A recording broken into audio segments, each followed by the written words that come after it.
Adani group की 4 कंपनियों की रेटिंग घट गई है। फिच ने आउटलुक को स्टेबल से किया नेगेटिव। अडानी पोर्ट्स की रेटिंग को BBB किया गया है। खबर के बाद 2 से 6% तक अडानी ग्रुप के शेयर्स गिर गए हैं।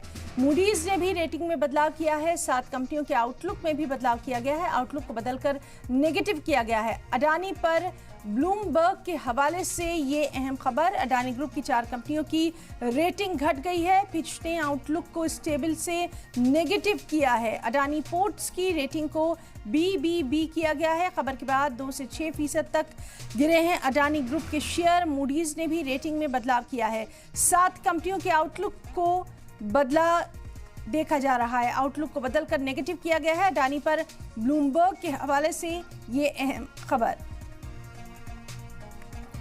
तो इस वक्त की ये अहम खबर, अडानी ग्रुप की 4 कंपनियों की रेटिंग घट गई है। फिच ने आउटलुक को स्टेबल से नेगेटिव किया है।